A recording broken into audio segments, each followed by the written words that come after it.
लेकिन मैं उनकी बात नहीं सुनता था, क्योंकि मुझे लगता था कि मैं तो सब जानता हूँ। तो मेरे भाई, ये मेरी बहुत हम्बल रिक्वेस्ट है आप सभी से, ये बहुत गुजारिश है मेरी कि इस बिज़नेस को कोई भी अगर आपको कोई बताने का प्रयास कर रहा है तो बहुत तरीके से, बहुत सलीके से आप करें, आप ना करें, आप कम करें, आप ज़्यादा करें, आप इसे कम तवज्जो दें, ज़्यादा तवज्जो दें, ये बिल्कुल नहीं मैं कह रहा हूँ।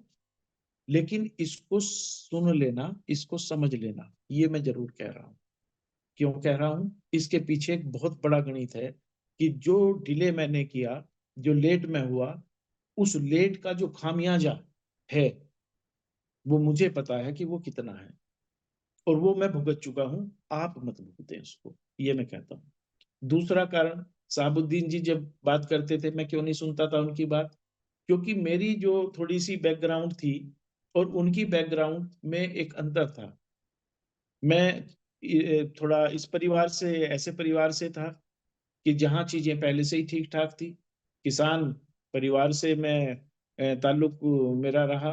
परिवार में 5 भाई, पाँचों भाई हायर कैडर में काम करने वाले। बड़े वाले तो बल्कि वो हो गए थे, उनको थोड़ा-सा कोरोना में इफ़ेक्ट हो गया था, पहली वेव में भी हुआ, फिर दूसरी वेव में भी हुआ। तो मेरा बिल्कुल सेंट्रल गवर्नमेंट में मुज़फ्फरनगर में हूँ, अभी भी हूँ। तीसरे वाला करनाल में, अब तो 6 स्टेट हैं उसके पास में। एक बहुत बड़े कॉर्पोरेशन में वो है ज़ोनल मैनेजर, 6 स्टेट देखता है, करनाल में रहता है, हरियाणा और पंजाब और ये हिमाचल और जम्मू-कश्मीर का भी कुछ हिस्सा उसके पास में है और इधर यूपी और उत्तराखंड, वो देखता है। उससे छोटे वाला भाई हमारा, वो पहले जालंधर उसका पोस्टिंग रहा, उससे पहले वो लखनऊ में था।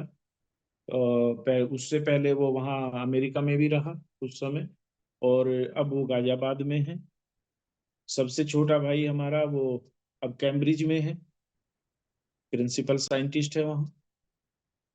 पहले वो जर्मनी में था, पीएचडी की उसने वहाँ से, जर्मनी में के बाद में फिर वो नीदरलैंड में रहा, साइंटिस्ट रहा वहाँ और फिर उसका एक रिसर्च पेपर पब्लिश हुआ, ब्रिटिश मेडिकल जर्नल में और फिर इंटरनेशनल मेडिकल जर्नल में भी वो रिसर्च पेपर पब्लिश हुआ।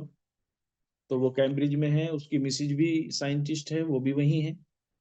उसने फ्रांस से किया एमएससी और ब्रसेल से उसने पीएचडी किया, फिर वो नीदरलैंड में रही उसके साथ में और वो भी कैम्ब्रिज में है, अभी दोनों गाँव में आए हुए हैं।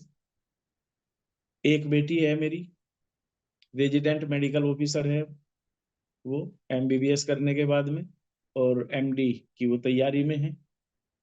सारी चीज़ें गाँव में बहुत अच्छी खेती, बहुत बड़ा बॉन्ड, खतौली शुगर फैक्ट्री में जो है, तो वो सारी चीज़ होने के बावजूद भी, जो अभी बलवान जी कह रहे थे, कुछ लोगों को ऐसा लगता है ना कि नहीं ये ऐसे-वैसे लोगों का ही काम है, ये फालतू लोगों का काम है।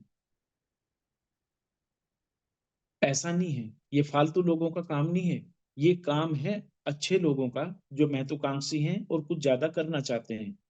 लेकिन उनकी बैकग्राउंड ऐसी नहीं थी, वो थोड़ा-सा तो मैं उनकी